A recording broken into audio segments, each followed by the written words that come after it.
Hey, I'm Tron, and this is Word, the Bible Chapter Daily Experience. Exodus 3 is the area of attention, with 22 verses to explore. Moses is herding his father-in-law's flock in the desert when he sees something strange far off. A burning bush, continually burning. It is the desert, so the strange thing might not be the flames, but the continual consumption. As he gets closer, the Lord calls his name, but tells Moses to halt in verse 5. Do not come any closer, the Lord warned. Take off your sandals, for you are standing on holy ground.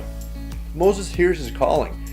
God tells Moses his plan of rescue for his people, and what role Moses will play in it. Trembling, the aging shepherd tells the Lord he's not quite on board with the concept in verse 11. But Moses protested to God, "Who am I to appear before Pharaoh? Who am I to lead the people of Israel out of Egypt?" It seems to me that Moses is an introvert by nature, and what God has requested of him might be a very heavy load for this man to carry. But God knows his inner strengths and reassures Moses in verse 12. God answered, "I will be with you, and this is your sign that I am the one who has sent you. When you have brought the people out of Egypt, you will worship God at this very mountain." Moses is desperately looking for an out. It could be he's nervous about seeing his adopted relatives or biological ones, or the fact that Moses was fleeing for his life the last time he saw either Egyptians or Hebrews. He would carry his history and reputation with him, so he asked God a question in verse 13.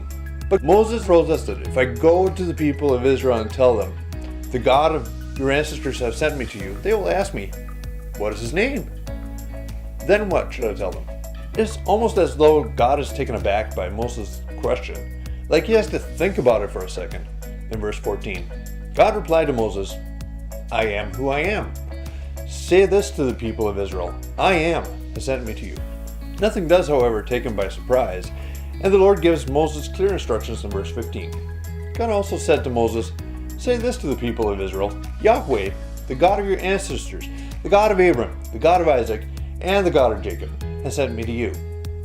This is my eternal name, my name to remember for all generations."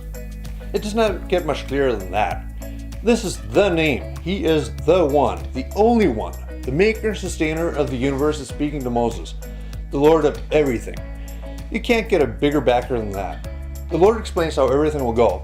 The Hebrew elders will accept God's message, and much needs to happen before Moses can lead the Israelites out from Egyptian slavery. Pharaoh is not going to let them go that easily. God will be with them and lead the way. But Moses will still try to find a loophole to crawl out of, to try to avoid the calling in his life. In Exodus 4. Next time.